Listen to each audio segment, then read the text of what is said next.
Welcome, Hagai. Thank you. Real excited to talk about your film here, Overture, which I saw on Vimeo and saw that it got a lot of attention. And I watched it and realized that there's a lot to learn from it. And me as a cinematographer who's coming up, I really wanted to know all the details on how you, what it was that you had to go through to accomplish that look. Clearly a lot of people were impressed with it. And maybe first of all, tell us a little bit about you. How long have you been filming for? Give us a little bit of background. Okay, so I'm Hagai, and as you said, and I'm a graduate of Sapir College of Sapir Film School in Israel. It's near Sderot in southern Israel, and I'm 3 years out of film school. Overture was a graduate project of two good friends of mine, Dan Sachar and Guy Lahav. Dan is the director, screenwriter-director, and Guy Lahav is a producer. And I've been shooting for about as long as I've studied film and a bit more. I would say 5 or 6 years. That's it. Wow. Before that, I shot a good number of years of still photography. Professionally, or was it? No, not professionally. Like a semi-professional hobby, I would say. I had lenses. I had film. I shot film for a number of years, and then I got a simple DSLR. And going into film school, and I was the natural, my natural course was to go to cinematography. Being a still photographer. So I was attracted to that field very naturally, and I also do other things. I edit, I light. Very obviously working behind the camera, I would light as well. But generally, cinematography is my main field of work. Right. And I do small projects. Commercial like small commercial web films or small narrative. Would you say was it 3 years? 3 years of film school, you said? Yeah, about that. So would you say within those 3 years that you were able to start from, I guess, a beginner level to where you are right now? That's how long you would say the process took, or was it a longer? No, it was a longer. I would say more like 5-6 years because from freshman year in school, understanding what this medium is, how you tell a story, how the cinematography and light has is a major player in telling a story, and evolving into that new world of knowledge of film. Right. And this project is a 2-year-old project. We shot this in 2010. To the end of 2010. Its premiere in Cinema South Festival was 2011, the summer of 2011. Right. So it's almost a 2-year-old project. Almost all of it is outdoors. I think the whole thing. Most of it is outdoors. We'll see a couple of scenes which are indoor. I think actually one major scene is indoors. Right. No, 2. Actually. So, what I want to know is, this is a perfect piece to discuss how somebody can improve, because, I think for a lot of people, interior is, with all the lighting that might be involved, all the technique that's necessary to get a cinematic shot interior, it might be overwhelming. Outdoors, it feels like we're, most people are on an even playing field. You have the sun. We all, it's not like you need to rent the sun. You have the sun, and as I say, gaffer number one. Gaffer number one is God. He's lighting it for you, and now it's just a matter of using it appropriately. So I'm curious, how big of a crew, how much of a set did you? I mean, how long does it take to set up some of these shots and etc.? Maybe you could walk us through some of this. The film itself. It's a short sci-fi. It's about 30-minute film, 35-minute film. We shot for a consecutive 2 weeks, pretty much, with a crew of about everyone's students, everyone's working for free, everyone's helping each other. It's a crew of about I think 15 or 20 people. On set. On set, maybe 15 people. How many are technical? How many are actually helping with gear, helping with lighting? About 10. 10. You'd have a grip and a helper for the first helper for grip. So, gaffer, best boy, cameraman, first AC. So that would be 6 people, 3 different departments, and then you'd have the director's department, script girl or would whatever. you say anybody who's watching this and wants to go out and do their own little piece, something, somebody who's just getting started out, they're not in film school, but they want to get out there and start working, would it be unrealistic for them to expect these kind of expectations if it's them and a couple friends? I'm not talking about story now. It wouldn't be unrealistic. You generally, for something that you want to, set up shots ahead of time and know what you're doing in your work in a very healthy workflow, you need a chief and a helper. And the camera department, lighting department, grip department, and director's department. You have to have like 2 or 3 people. If it was you and two friends, what are we talking about? These shots would obviously take a bit longer. But it can be done. You're saying yes. I can I can change my own lens. In this project I even pulled most of my focus. People came up to me and say don't be a cowboy. Right. Let the first AC do his job. Right. Later project I did let him let go a bit of my ego and let him pull the focus. Right. But Gaffer can put up his own lights and do everything himself. It would take times 2 times or 3 times speed the same time it would take. Yeah. Okay, so let's get into some nitty gritty. I really want, for anybody who's watching, and really for myself as well, let's just pick a shot randomly because really every shot here is unbelievable. Okay, you want there's the outdoor, or we have actually a more interesting kind of let them. Right. Okay. So you'll pick a shot, and I'd like to know what kind of equipment is needed to do it. Where was it set up? What would be the difference between just an average guy with his 5D or 7D, and what would he need to get it, to really hit home? Yeah. You can pause it whenever you feel. Okay, this is an After Effects shot, obviously. Actually, I think the more interesting lighting work is, it's the interiors were more. Okay, we can talk about this shot. Okay, that's full frame.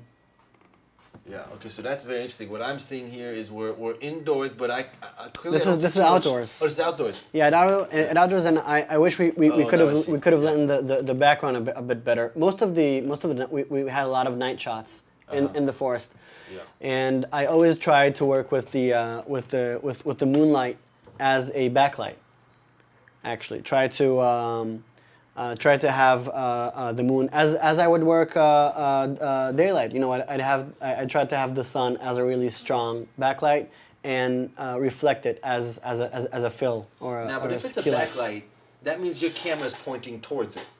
Not exactly towards it. You'd want to have it. Sometimes you would want to point your camera towards the sun. Sometimes, and I feel it's even better. You'd want to work like 45 degrees away from the sun. Okay. So you'd maybe just get me a little kick from it. Right. Like a side kick or preferably a backlight, right. And then reflect it like a really diffused reflection as a key light or a fill light. Okay, so let's take this. So nighttime we would. This is we had a lantern at night. He works with a lantern, which is warm. It's like a fire. Right. What we did is just take like not a blondie but like an 800 watt. What do you call it? Like kicker? Yeah. And most of the lanterns. This is towards the tree with the fire, but the lantern. Let me see if we can get another shot here. That's a beautiful shot right there. Something just that simple. Oh, here we go.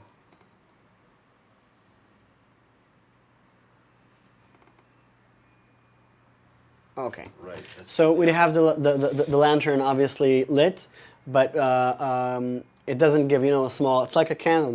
You need to have a lot of candles. They're like Andrei. It's like a Tarkovsky's film. There's a large scene, like a historic piece. You have tens, like tens or hundreds of candles where you can work with. When you have like one candle or a lantern, it doesn't give enough light. So we obviously, we had like warm lights, and the fire itself, it's not even. Right. The flame. That's right. So we used like 2 lights and we'd play with them. Somebody's hand That's right. moving it. Right. What kind of lights are we talking? Little LED? No. Like what you said, like worm. Whatever. Yeah. And you're actually just moving them around to make the feel of. Yeah, like a twinny or like an orange. Right. What do you call it? it? Right. Now, What about composition for a shot like this? What are you making sure that's in the frame that's really giving it, that's filling it up? This is actually one of the one of the poorer compositions, I would say. But generally, if I do have a close up, I would try to hear. For instance, let me just Yeah, keep sure. the lantern. Yeah. So this light isn't. It's not the lantern giving off this light. It's obviously a different light. You can Yeah. even see the shadow here. Right. But a viewer naturally doesn't see these kind of things. I would even diffuse this more so you wouldn't see so Right. the shadow would not be so harsh. So why don't you walk us through a little bit of technically how you did it? What do you have? Where is the light? It's off We have a the key light for me would be the lantern, Yeah, would be the right. warm light, and then we'd have like a warm, like something warm from the upper left corner, Yeah. kind of even spotting onto the. spotting like and diffuse to make it look like Right. it's a halo, like it's a Yeah. warm halo for the lantern. And then we have a kino. We have two lights coming from the upper corner and the lower right hand corner, and you can see it here as well. Right. In here we'd have a kino light and like a 4 feet kino. Yeah. Just give them the sense of nighttime. Uh-huh. Like a moonlight. This is simulating the moonlight, the blue Yeah. moonlight. Yeah. I see. And So usually we'd have like a moonlight, like a strong backlit moonlight, and then like a reflection of it, and then with the lantern we'd put in a worm so I'm to curious simulate it. I'm curious of your evolution, your cinematography education, the evolution of it.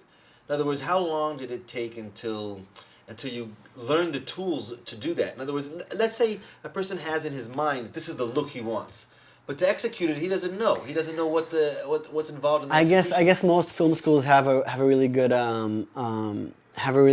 cinematography course or lighting course, whatever. We didn't really have, we didn't get the tools we needed in order to understand how to work correctly with lights Okay. on set. Even And better. So you'll be a good example of how you figured it out. most of our experience, I mean, my friend's experience, came from working in other productions, like people who have graduated and working in their productions, or going out and even working for a whole year. We shot this maybe. I think I was working in different productions for a couple of months when I did this, and I saw when I was like a second AC, and I was looking at gaffers working and how they light up. I did have one excellent teacher for cinematography, and that that pushed a lot for a lot of backlights. He said, if you want to get prizes, if you want to win prizes, use a lot of backlight. Doesn't matter where. And by the way, What do you think he meant by that? he meant that film doesn't always have to be realistic. Doesn't have the continuity doesn't have to be tip top. It has to be. Once in a while you need a beauty shot. Yeah. Doesn't have to be perfect, Right. but you need something that will catch the viewer's eye and say someone, Right. someone is giving an effort Right. into my enjoyment of this film. Uh-huh. Even if it's one shot, Eye candy. even if eye candy. Even if the whole film is talking heads, you need at least 2 or 3 shots, like Yeah. beauty, perfect shots. That's They'll interesting. say, I spoke with another DP, Daron Keat from Los Angeles. He was telling me that you gotta find that one knockout shot that you can open with to really grab the people's attention, and then everything else you have to. and not necessarily open with it, but have it like in a good place where people say, okay, Right. that guy is. Yeah, he some, does. people, not necessarily specifically a certain person, like, oh, he's a cinematographer, but to have to give the viewer the feel that people have put an effort into what he's watching. Right. Now I'm curious, what are some of the challenges that you went through to do this piece? I mean, we're talking. What do you say? 2 weeks of shooting? 2 consecutive weeks of shooting. We did have Is that considered another short? week. That's- We did have another week of like 2 days of a green screen, Uh-huh. like a green room, and we did have like 2 or 3 or 4 more days of. We shot the last scene. It was supposed to be shot in a swamp, and then you'll see where we shot it in Ramle actually. It's a place that it's rarely visited in Ramle. It's known, but it's not very visited. And I'll show you.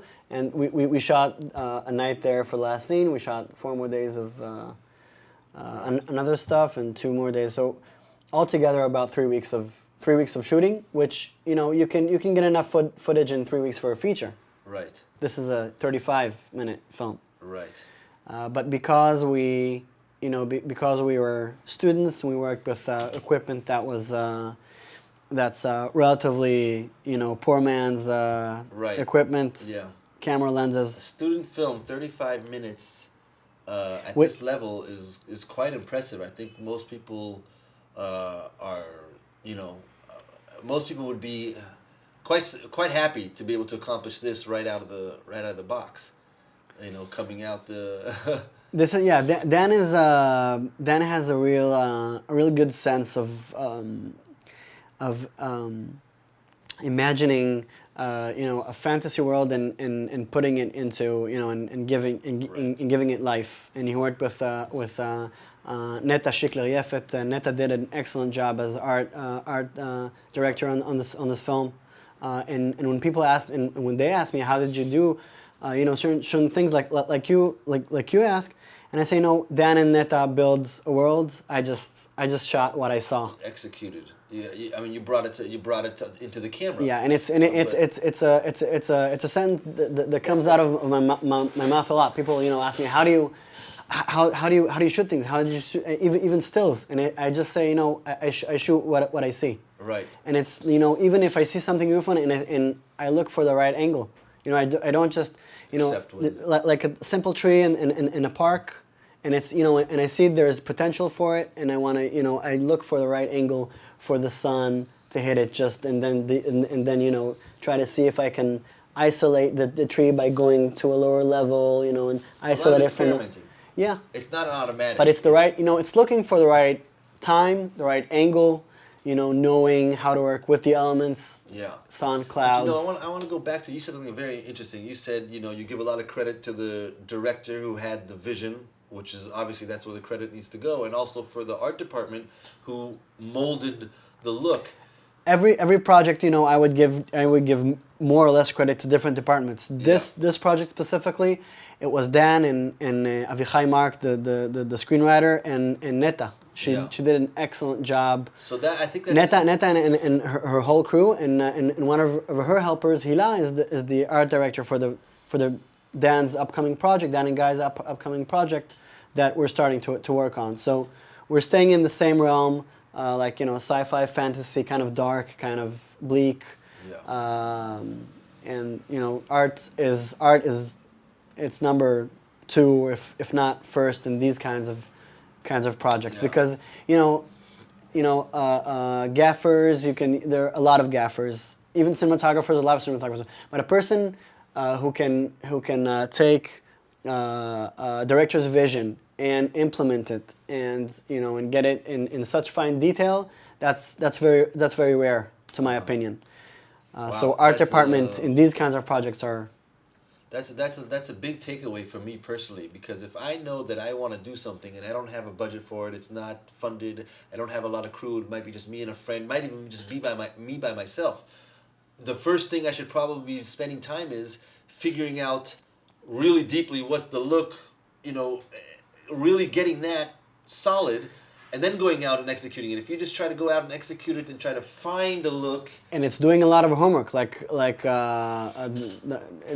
next project, I can talk about the next project as well. Dan came to me and said, it's gonna have it's kind of a large films, but he said it's gonna have a Blade Runner look with a Strange Days feel to it. Strange Days is Catherine Bigelow film from '95. Okay. It's like a cyberpunk kind of feel to it. So he came here. He put both flicks on my computer. We watched them. Yeah. Beginning to end, pausing, talking about the lighting, talking about, compositions, camera movements, everything. It's doing your homework and just watching. Even if you don't. Even if you don't talk about it, watching as much films as you can. Right, right. Just downloading, watching. Maybe you could, a couple of really tangible advice that you could give people, like real technical advice. Like I think you showed me a couple of shots that you said there's a smoke machine doing this, and and then you have a white foam board that's giving Actually, these things kinds that of things that people don't realize, requires on your part. What are we seeing here? This is a steady shot we did in the Jordanian hotel at the Dead Sea. This is one of the indoor scenes, one of the two indoor scenes in the entire project. Yeah. Still using daylight, obviously, coming in. This is using daylight only, and Right. this is one of. I wanted to show you this, first of all, because it's one of the two only indoor scenes in the whole project, and because it's yeah, good pause right there. Okay. I'm very curious. Look at all this light coming in. Yeah, and because it's a very good example of of just using what you have and not overdoing it, in the sense that, and we talked about this earlier, that that you only, to my opinion, again, you only need to see the texture, the basic texture of things. If it's a cloth, if it's a skin, if it's a beard, if it's the hair, if it's the wall. Don't overdo it. Don't expose. Don't expose the whole frame just to see something perfectly, and over and accidentally overexposing other places, or underexposing other places. Think of what you're trying to what kind of story you're trying to tell. Even if it's if it's closing your aperture up to a point where your object is a silhouette, maybe it's it's the same story, but it's a different. A different take on it. You were telling me on a piece that I did as we before, as we were looking at it, you were saying that I had a lot of the shots were all the same, and there was a few times where I exposed it well with the sun, with the sky overexposed, and you said that would have been a perfect opportunity to silhouette the people, just to get that variety. That's right. Because the story has already been told in so many other shots. That's right. That you didn't necessarily need the unless you want to see, right, and then put in and the grad and have and bring out the sky. Right. Yeah. But how we the specific shot we were looking at, I would just go for, because we saw the soldiers, the objects in so many other shots. We knew who they are, we know what the story was, we just needed another shot to bring the whole cinematic language of the sequence another level. Well, on a shot like this, well, it's real beautiful how you're moving along with it. This is all naturally lit here? Yeah.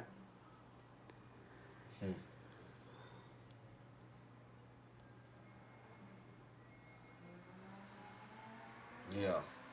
Now, are you up high here for a reason?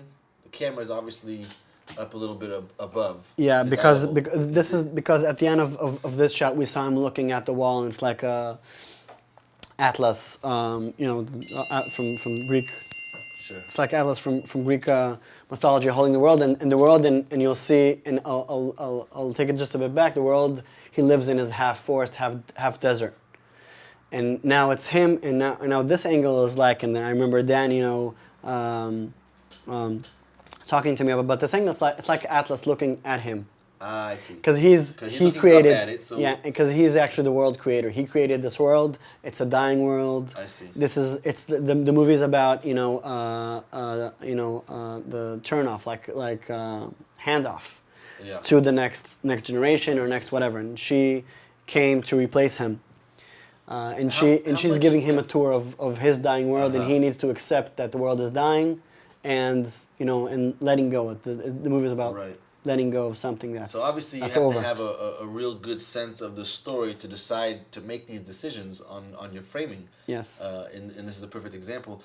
How much scouting was involved? How much location finding locations and etc. Dan and Guy usually scout all over the They do that. country to find specific locations, like But it's a real big piece exotic, of real. the- Yeah, yeah, yeah, yeah. Real exotic location. This is an old Jordanian hotel that's deserted. It's in the north coast of the Dead Sea, and we needed authorization from the army to shoot there and all kinds of things. And was there still a lot of effort to get it to look the way you wanted? Yes. You did get all that stuff on the floor. Neta and Hila and other people who helped the art department went there and spent 2 or 3 days just at this specific location. 2 or This 3 and days and to set it up. and the classroom and the hall outside that we For just somebody to like work me, on it. I do a lot of real low budget kind of promotional documentary. I'm like the one man crew. Maybe have a little assistant with me. You don't know what you're up against when you get there half the times. That's a lot of the work that I'm doing right now, and I'm basically learning right now that you want something to look like this. It's so much preparing involved. They did a lot of scouting, and then even after the scouting, you're saying a couple days to prepare the place. Yeah, this is it's a pre-production of about 2-month, 3-month pre-production. Yeah. And it's a So there's it's no a month. free It's like a handouts feature here. except for the length. It's like a feature film. Few months before. Yes, and yes, then yes, yes, post. yes, yes, yes.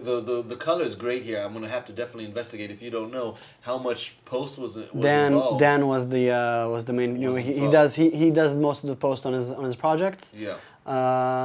And he would gladly share with you his post secrets.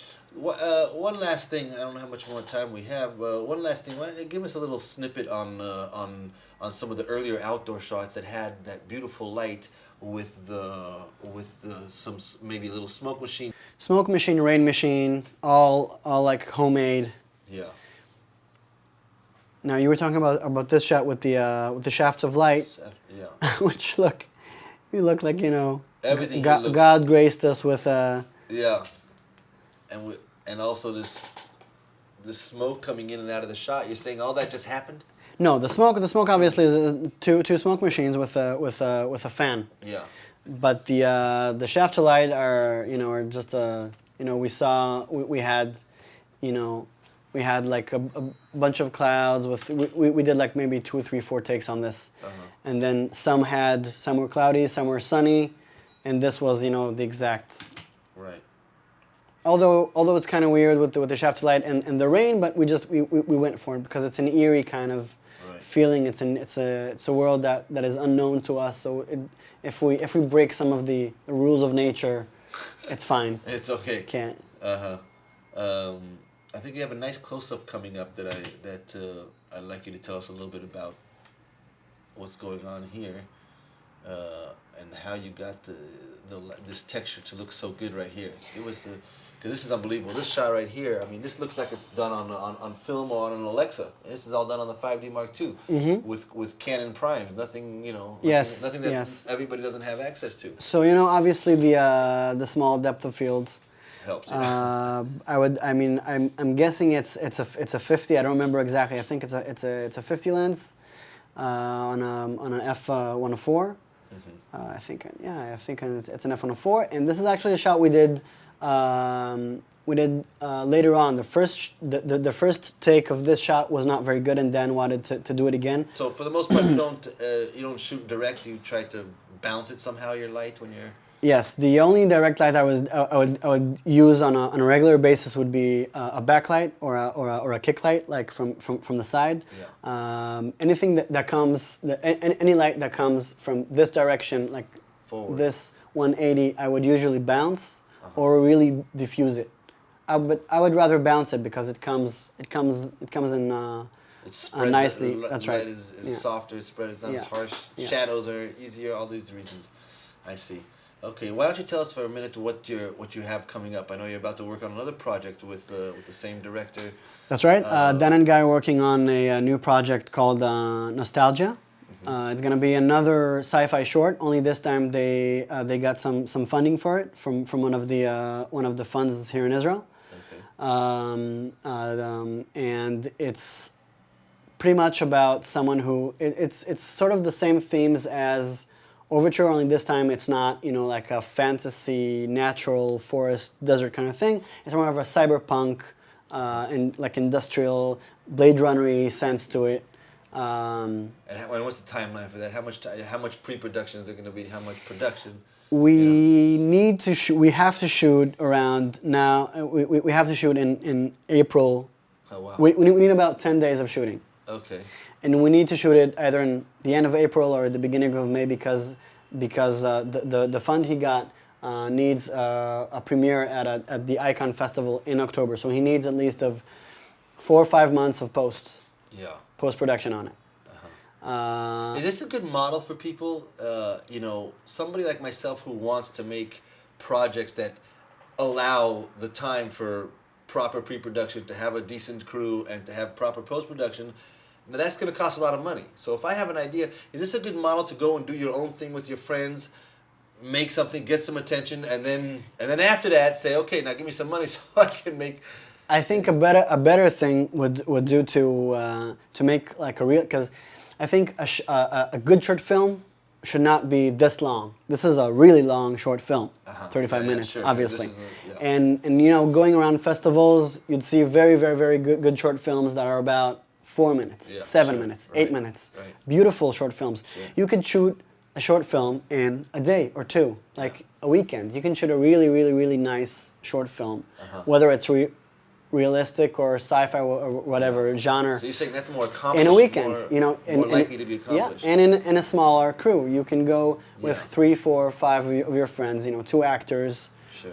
You can go higher, but you know, preferably as low as you can.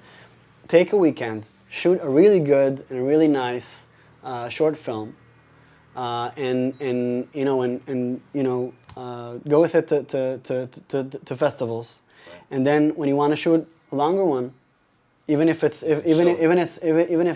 crowdfunded, like you showed me, Underwater Realm. Right. You have something in saying, okay, this is my previous work. Right. It's short. I know how, you know, I can master this medium of short of short filmmaking. You know. I can even say for myself, for the documentary work and promotional work that I do, a lot of the attention I got was from small things that I did on my own and put it up. You know, it traveled within the circles, within my little area. Traffic. Right. You want as much traffic as you can. Location. They say. I guess in our world it's traffic. Yeah, trafficking through a website, through a portfolio. Right. And you know, with today's cameras, you can just run around, shoot, even by yourself, even like you know, the city at night. Right. Just go out, shoot beautiful things. Sure. You know, a minute and a half of something that's... Showcase your work. I think, though, people might be misled that you need to be now like some sort of social media guru on how to get that traffic.